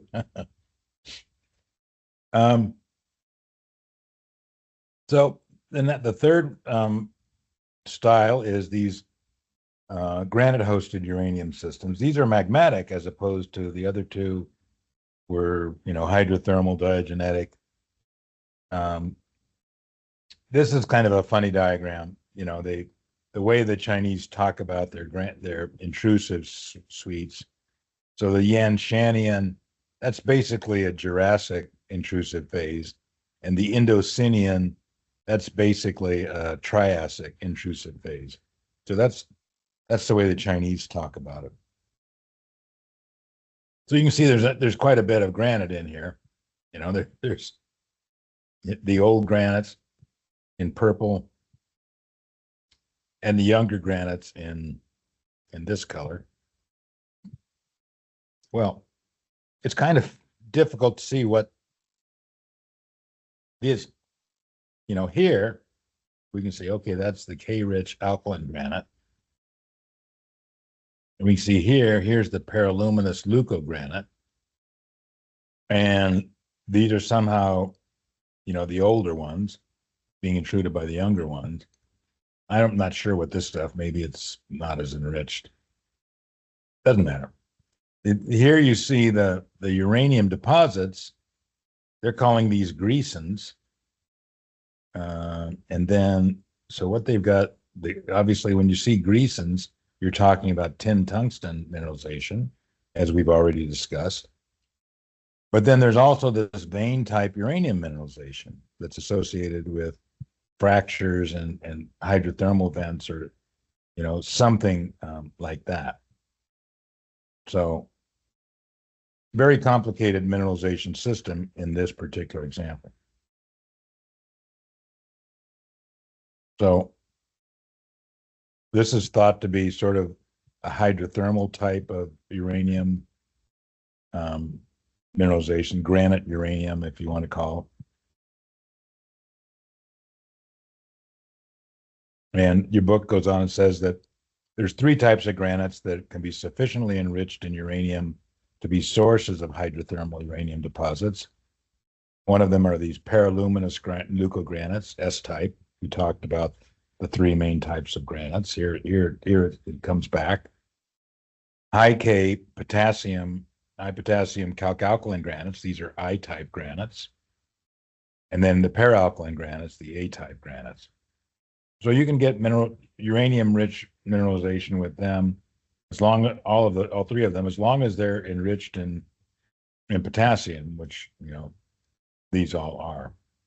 So uranium and potassium, those are sort of showing up together in sort of enrichment. So there's generally 5 steps associated with your granite-hosted uranium mineralization. So first step is formation of an involved granite that's enriched in uranium, and then development of a hydrothermal system, which allows the groundwater to percolate downward and then ascend after heating. And this leaches the uranium from the source granite. And the transport of uranium as uranyl carbonate or uranyl fluorine carbonate complexes in warm hydrothermal fluids, not hot, but that's pretty warm. And then the uranium precipitation as uranite or pitchblende. So just to let you know, uranyl is uranium UO2, so it's +2. So that means the uranium is +6, and that's soluble in water. So that's uranyl carbonate and uranyl fluorine carbonate carries that. All right, now your last uranium system is your regolith hosted uranium systems. And these are somehow related to intense weathering at the surface. So we can call them lateritic or weathering related. And the book gives an example of Yi Leary in Australia. It's hosted by recent surficial carbonate rocks, mainly iron-stained kaolitic calcrete. So we're very familiar with caliche in West Texas. So calcrete is like caliche. These are associated with Cretaceous to Cenozoic paleo drainage channels, which are now dry creeks and evaporated playa lakes. The calcrete consists of detrital, limonite, and carbonate-stained kaolinite-rich coarse-grained sand and minor salty clays covering the granitic basement, basically a lateritic horizon on the granite. And so that granite must be the original source of the uranium. And these can be quite, the calcrete can be between 4 and 7 meters thick. And the uranium mineralization extends from the surface down to about 10 meters, with the main concentrations about 4 meters below the surface. This is not a very important source of uranium, but it's still interesting because, you would not expect uranium mineralization in a lateritic soil horizon. And in fact, we see over and over again that for many systems, there's a lot of economic mineralization in these alteration zones. So something to keep in mind.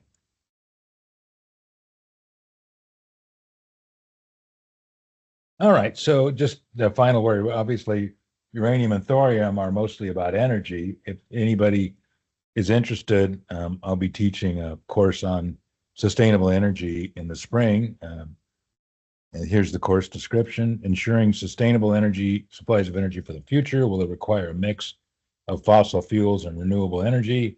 This course is an introduction to sustainable energy. Will cover economics of energy generation and conservation, energy systems analysis, methodologies, electricity use and efficiency in buildings and industry, electricity supply systems, fossil fuels, wind energy, fundamentals of solar radiation, photovoltaics, solar thermal collectors and systems, ocean hydropower and geothermal energy, storage technologies, and transportation. No prerequisites. So I think the new course listings are out today, so take a look there. All right, so now the next 3 sections are about the rare earth elements. And the rare earth elements are of particular interest, as we'll learn. They include 15 lanthanide elements and 2 D-transition metals, scandium and yttrium of the periodic table. And that's okay. That's what we consider to be the rarest for the purposes of this class. And they can form economic concentrations in 3 ways. They form in heavy mineral beach sands, sort of these dense minerals like monazite and bastenite can be concentrated in beach sands. But the main light rare resources are found in the alkaline intrusive complex and carbonatites. There's that intrusive type again. And the most significant heavy rare earth element resources worldwide are hosted by ionic clays, which is something I didn't know before I started putting this material together. So interesting stuff. So let's dig into it. So here we are. Here's the rare earth. So that's the lanthanides. That's 15 of them. 2, 4. You will not be required to be able to have memorized the lanthanides, but there's scandium and yttrium. That's them. All right, so the rare earths are definitely in the news. These are 2 very recent news items. China expands rare earth restrictions, targets defense and chip users. So this was from Reuters. China dramatically expanded its rare earth export controls on Thursday, a couple weeks ago, adding 5 new elements and extra scrutiny for semiconductor users as Beijing tightens control over the sector ahead of talks between Donald Trump and Xi Jinping. China is the world's largest rare earth producer. So, of course, Trump vowed new 100% tariffs on Chinese goods amid rare earth export clash. So, yeah, never a dull moment. So here are the global distribution of rare earth element deposits. This one's obviously focused on these guys here, but Bayan Obo is sort of the 600-pound gorilla in the rare earth mineral deposit market. And then Mountain Pass is our own equivalent. It's not really equivalent, but it's playing a big role now, increasing role. We'll talk about both of those. And you can see the 3 types are shown here. Here are the carbonatite hosted deposits. That's Mountain Pass and Bayan Obo. And then here's some alkaline complex hosted rare earth deposits, in here, and then one in Greenland, and then these ion absorption type rare earth deposits are all of these things, sort of lateritic related, and some in South America and North America, and there's probably others running around. It's interesting exploring for it. All right, let's watch a 2-minute video, huh? They are everywhere. You'll find them in your phone, your car, even in wind turbines. Without rare earth elements, a lot of the technology we have today wouldn't exist in its current form. They're mined in places like this and are then milled into a concentrate before being processed into the pure metal.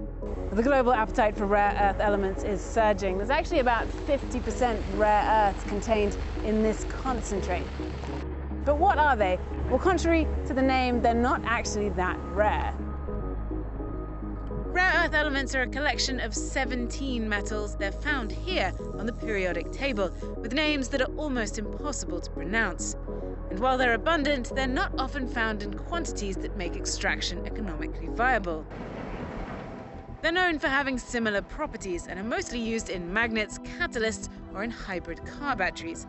Even some military equipment requires rare earth elements. China is by far the biggest producer. It has 1/3 of the world's deposits and accounts for more than 90% of global production and supply.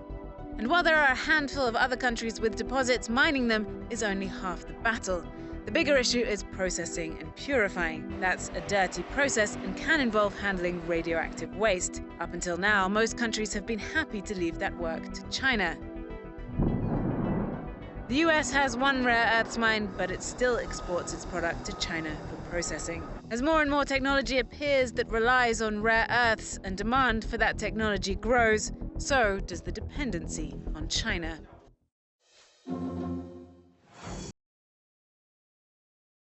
Okay, that sort of tell you why everybody's talking about rare earths in China now. So let's talk about the first category. So this is chapter 611. These light rare earth deposits, along with phosphorus and niobium in carbonatites and alkaline igneous rocks. These are obviously magmatic. And that brings us to Bayan Obo, which is here very close to Mongolia and China. And here's a map. So here we're looking at 2 kilometers, and we can see it's pretty complex geology. These are Mesoproterozoic units they're not labeled, but these are very important up here. And then the main ore bodies are sort of along this fine-grained dolomite, which sounds something like carbonatite. whether it's a sedimentary dolomite or an igneous carbonatite is still under some discussion.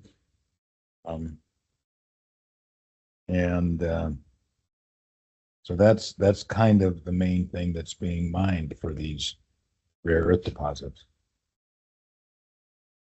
So this particular type is magmatic. It is deposits are concentrated in a country, and there are geopolitical challenges. And it's a metal important for the energy transition, and it's on both of our strategic mineral lists. So this is a very important ore deposit type. So Bayan-Obo, yes, John. Well, actually, I was just wondering how this does relate to Bayan-Obos, because isn't Bayan-Obo a huge copper, gold, porphyry? I can't remember if it's porphyry or something else. No, I don't think so. No, I think you're thinking of Oldalenge. No, that's a carbonatite too. You're thinking of, it'll come to me. Yes, it's, damn, I can't remember it, John. Yes, but no, you're thinking of a different deposit. Okay. Well, you're better than I am, Matt, because I couldn't even think of it, much less remember the name. But you got 50% there. So good on you, mate. All right, so here we're sort of looking at kind of the ore, and it's kind of a grungy looking rock, but it's all mixed up. So this hand specimen is showing you where the rare earth minerals are, and here's aegerin, which is a sodic pyroxene, and then there's fluorite, and then there's an iron-bearing mineral. How did this thing form? And I think there's a lot of interest in understanding more about the paragenesis of this kind of a rare earth. All right, so let's talk a little bit more about Bayan-Obo. It's the largest rare earth element. Yes, Matt. Oyu Tolgoi. Is that the one in Mongolia? Yeah, that's the one John's thinking of. Yeah, that's a few hundred kilometers to the north. Yeah. I think it's Paleozoic. So anyway, Bayan-Obo is the big boy. It's also the second largest niobium deposit, and apparently a significant source of iron, although iron deposits are not hard to find. It by itself accounts for about 40% of global rare earth element production, primarily light rare earths, but also some heavy rare earths. And as we noted, the ore bodies are distributed along an east-west belt as large lenses that underwent intense fluoritization and phenatization. That sounds like a carbonatite, doesn't it? When you see the word phenatization, you go, carbonatite. And the rare earth element enrichment mechanism and genesis of this giant deposit is debated. It's hosted in a massive dolomite, and nearly 100 carbonatite dikes occur nearby. So it does sound like carbonatite has something to do with it. Origin of the ore hosting dolomite at Bayan-Obo has been addressed in a number of models, ranging from a normal sedimentary carbonate to a volcanosedimentary sequence and a large carbonatitic intrusion, with various dating methods giving different mineralization ages. Compilation of available data suggests mineralization peaks in the early Paleozoic around 440 million years ago. And that time is close to the intrusion time of the carbonatite dikes. But anyway, so this is a rare earth pattern. Yes, Matt. Sorry, just because we were talking about thorium, Bayan-Obo also has recently discovered very large thorium reserves. Ah, makes sense. It sounds even more like a carbonatite with that information. But be that as it may, so we haven't talked much about rare earth element diagrams, and here we have one. So let's just take a look at it. So what we're doing here is we're plotting. These are just the lanthanides. So we don't have scandium and yttrium on here, but we start with the lightest lanthanum, and they go all the way across to the heaviest, lutetium. And we break out these rare earths into the light rare earths, or LREE. That's usually thought to be lanthanum, cerium, praseodymium, neodymium, samarium, and europium. And then the heavy rare earths are everything else: gadolinium, terbium, dysprosium, holmium, terbium, I forget which one. Ytterbium. Do you remember which one was TM, Matt?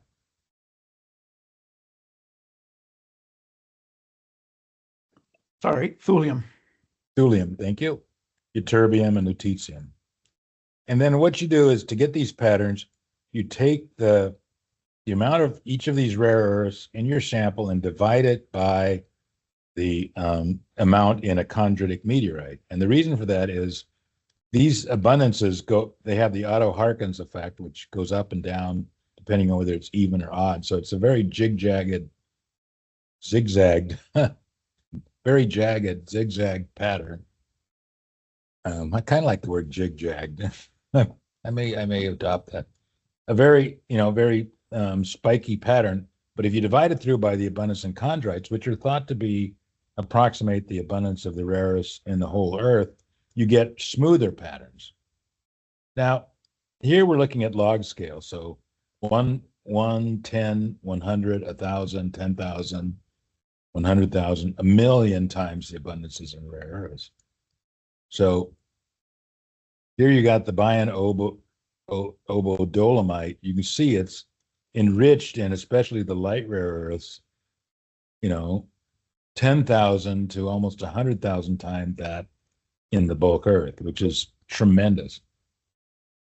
Now, the other thing you notice is that, relatively speaking, there's a lot more light rare earths than there are heavy rare earths. So, Bayan obo is a great place to get a lot of light rare earths, but it's not so good for getting heavy rare earths. And we'll come back to that. But anybody got any questions about these rare earth plots?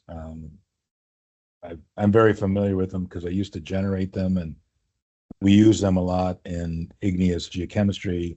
But it is spectacular to see them for a rare earth deposit. Yes, Matt?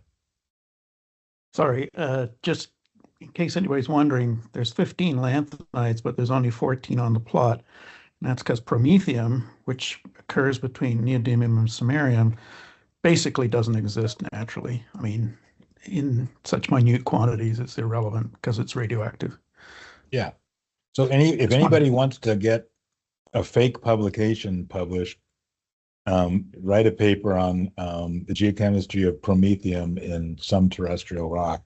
And if it passes review, you've got a predatory journal. But we hope you have better uses of your time than that. I guess I should do my project on it, huh? Well, yeah. I'm not sure you'll get the grade you want if you do, but yeah, it might be a good April Fool joke if our presentations were on April 1st. For the Journal of Irreproducible Results. Yeah. Okay, so this is just to show you, this is a rare earth pattern for this ore deposit, right? Here's what it looks like for normal rocks. So there's continental crust.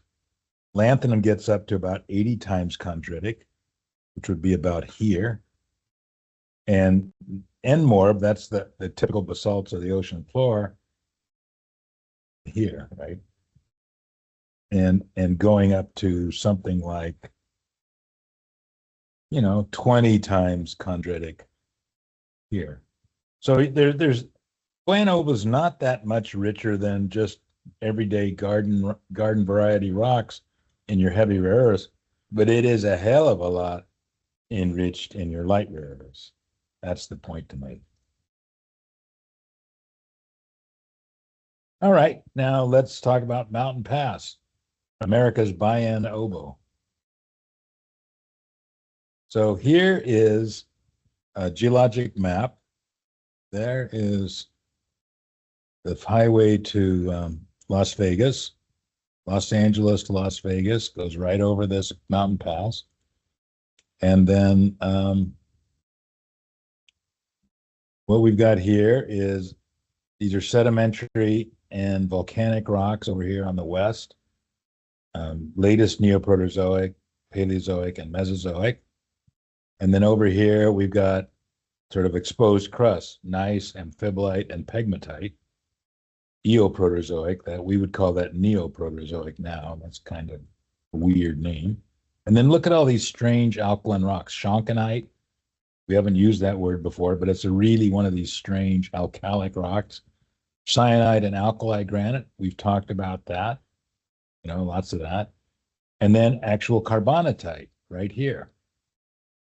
So here we're looking at this carbonatite complex. And this is like, this zone is, it's like 10 kilometers across or 15 or so. And so we're in this, basement complex in this white. And then what we see is there is the inner core of the carbonatite complex, that dark blue. And there's the outer core of the carbonatite complex. I don't really know the difference. And then here's the phenite zone in green. That word keeps coming up in this chapter. And then here is the marginal alteration zone, which is beyond the phenite zone as they've mapped it here. And then here, what we've got here is radioactive shear zones. So I guess what they've done is taken a Geiger counter and found places where there's uranium mineralization along these things. So you can see the structure of this mineralization is very interesting. And they're pointing out here is where the rare earth mineralization is. It's in this outer zone, which is kind of interesting. And then here's where the niobium mineralization is. You remember that Bayan Obo also had both rare earth and niobium mineralization. So this is a really interesting deposit. I know at least one PhD student at Rice is working on it. I mean, a lot of work has been done. Madison, do you know if anybody at Caltech is doing work on the Mountain Pass? Not off the top of my head, but I'm more focused on geobiology, so that it might have missed me. Yeah, okay. No, it's just as we try and figure out how do we get our hands on more rare earths, understanding Bayan Obo and Mountain Pass are pretty important, right? We know to concentrate on things around carbonatites, and it makes you kind of go, gee, I wonder if I had to go do some prospecting up at Magnet Cove, and you got some up in Canada. I'll bet you some people are looking at too. All right, so here's the mine at Mountain Pass. This is a Fort Worth company called MP Materials. And what you can see here is, the pit, and then, all of the different things that are going on in order to get the concentrate, which still has to be shipped off for processing. And there are all of the happy gamblers going to Las Vegas and the sad ones coming back to Los Angeles. All right, so as we said, it's the rare earth ore is primarily hosted by carbonatite intruded into gneiss, and the dominant rare earth bearing mineral is bastnasite. And the gangue minerals, the waste minerals include calcite, barite, and dolomite. Ores average 8 to 12% rare earth oxides, up to 25%. So there's bastnasite again, and I never heard of that mineral before putting this class together. So I just sorry, Bob. I just had a student finish doing dissolution experiments on bastnasite. Oh, does it dissolve nicely? Well, it's carbonate, so yeah, not too poorly. Easy, just drop some acid in acidic conditions. Conditions, yeah. Yeah, interesting. All right, so here's a rare earth diagram for Mountain Pass. So here in the dashed lines, these are all of the surrounding basement rocks, the gneisses and things, sort of typical concentrations of rare earths. And then here, I'm not sure what the different colored symbols are. Okay, these are shonkonite, syenite series rocks. These are enriched silicate magmas. And then here's the carbonatite, up at 100,000 parts per million for the light rares. But again, it goes down to numbers that are not that different in the crust for your heavy rares. So, that says, okay, as long as we only need light rare earths, we focus on these carbonatites. But if we need ytterbium and lutetium, we're going to have another game plan.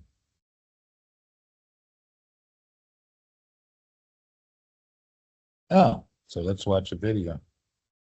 Are we going to watch it? Or maybe this is just for you guys to look at if you want. So MP Materials is actually in Fort Worth. So there might be jobs or internships there. Some of you might be interested in. This is the facility in Mountain Pass in California, and their corporate headquarters, interestingly, is in Las Vegas. I guess to be close to Mountain Pass. But it's interesting. They're going to take it all the way. They're going to do processing and make their own neodymium magnets, I think. So it'll be fun to watch.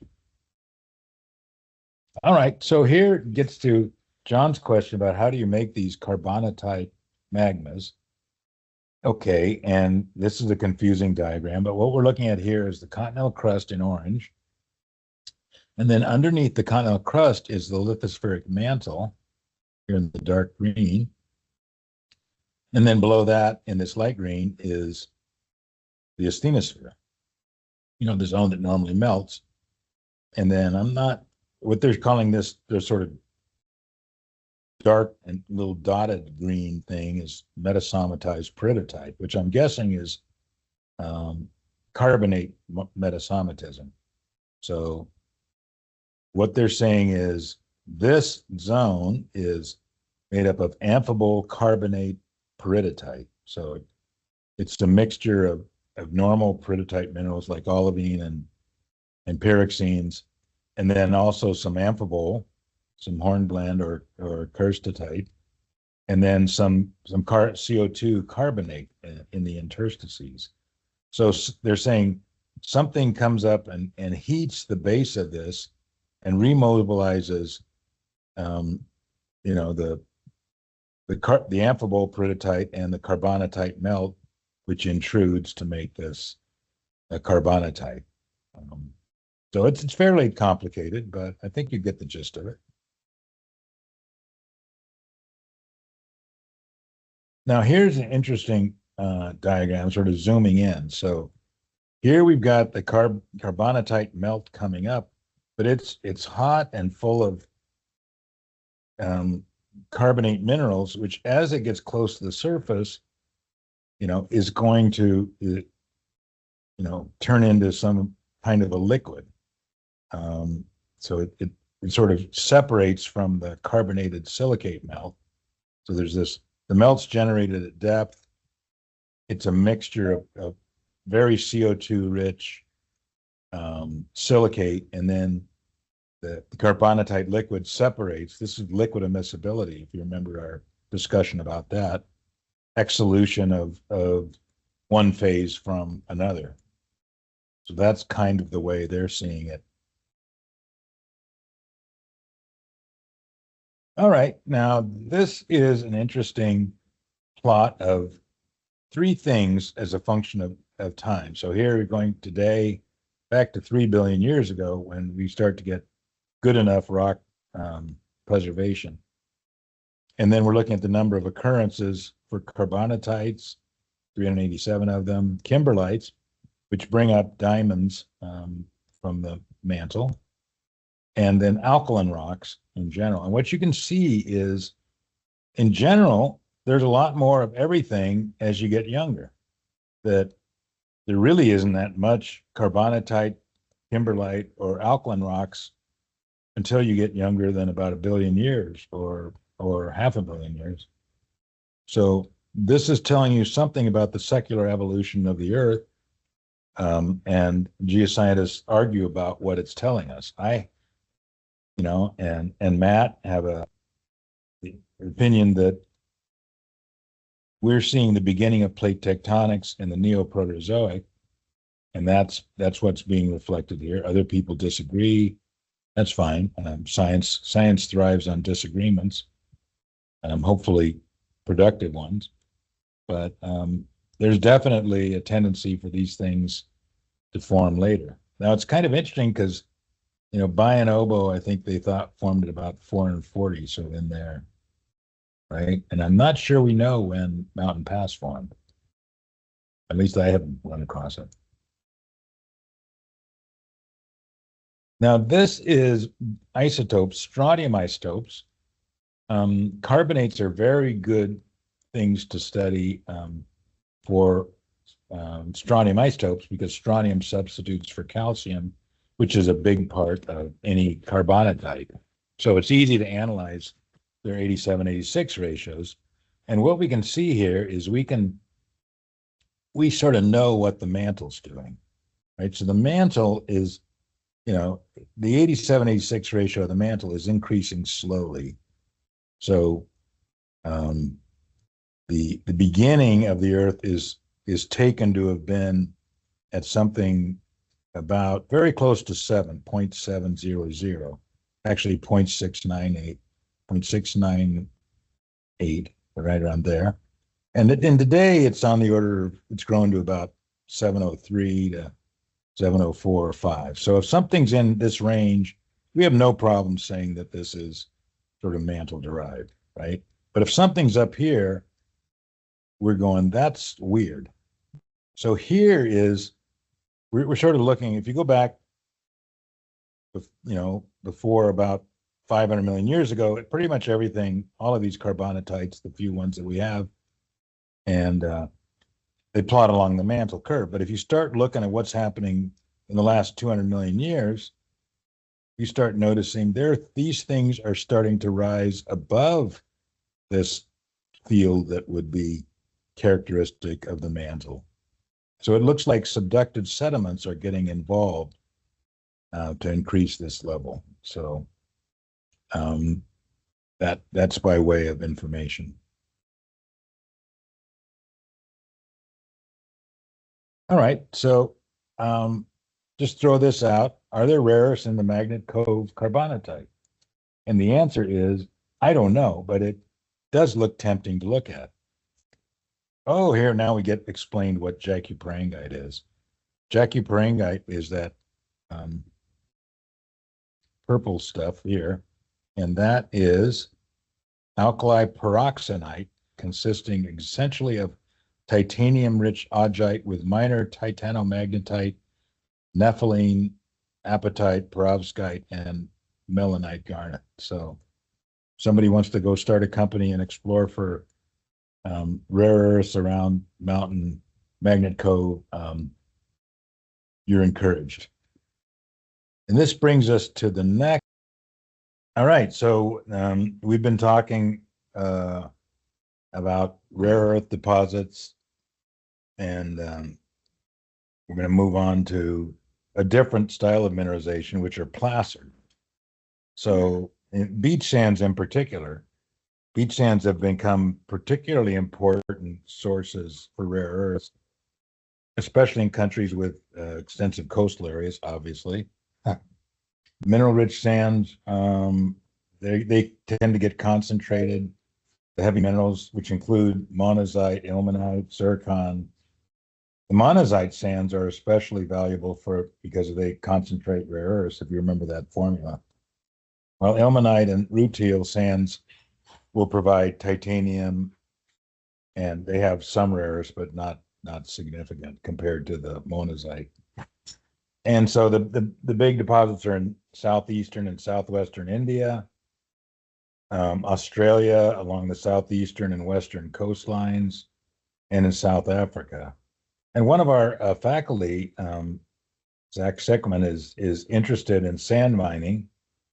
He's mostly concerned about depletion of the sand itself in coastal areas, but I wonder if I don't know if he's thought about, the role of heavy minerals in sand mining, whether they could routinely extract them, even if that's not the primary thing.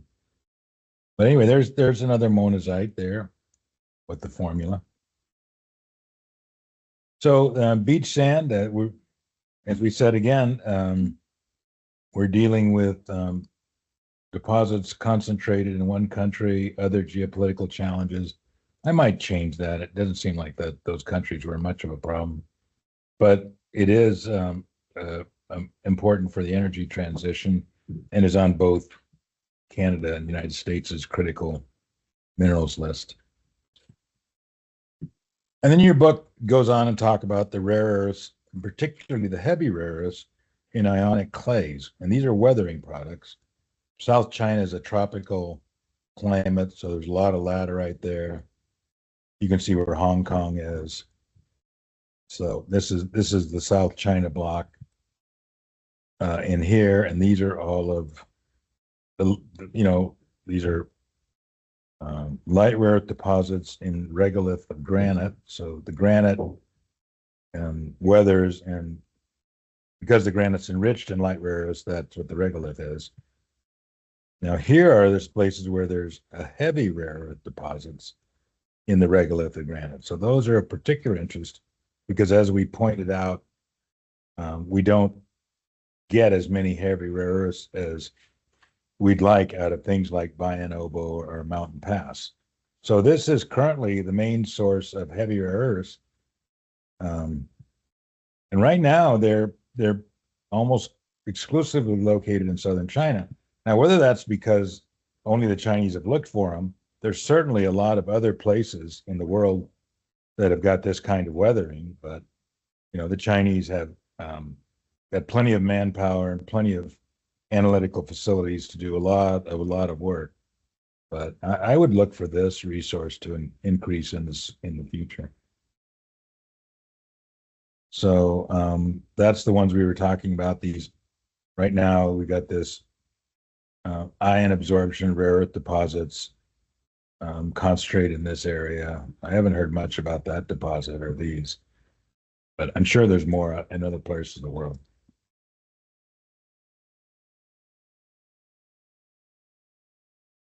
All right, so here is kind of the geology of these kinds of deposits out of your book. So what we've got here is a granite, and it's associated with a heavy rare earth enriched alkaline granite. Then we get a weathering horizon on it, right? So here we're showing B, which is here. So there's the bedrock, and this is a weathering profile. Can't really read this, but this is probably several meters, right? And soil has a very interesting, especially these very weathered tropical weathering soils. I mean, laterites can be incredibly thick, and when I look at them, I go, gee, that's a bunch of weathered rock that I don't want to mess with. But if you're a soil scientist, it's a very, very interesting environment to understand. And they've divided this particular soil into sort of, as you can imagine, the transitional zone where there's rock check fragments that are just starting to weather. Then there's the semi-weathered zone. And then you've got the completely weathered zone, where you can't even recognize these constituents anymore. And then on top, a clay layer. And then the humic layer, that's a lot of organic material from plants and things. And what you see here is where the heavy rares tend to concentrate down in this region here, reasons that I certainly don't know.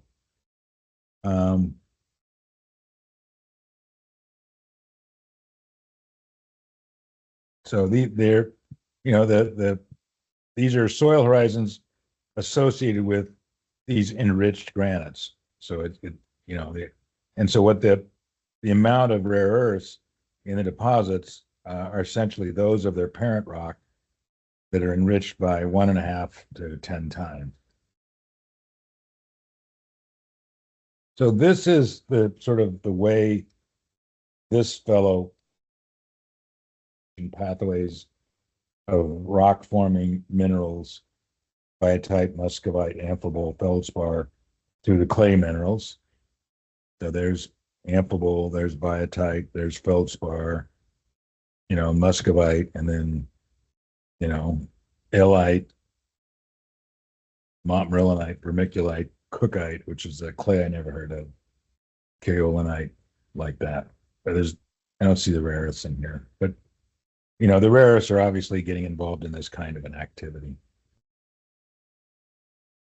So here is a kaolinite particle, the way this system is understood. So this is kind of a platy mineral, and sort of you get into the molecular levels here. There you've got these octahedral sheets and these tetrahedral sheets, and then they're separated. And then these rare earth complexes attach themselves, it would appear, to mostly the octahedral sheets.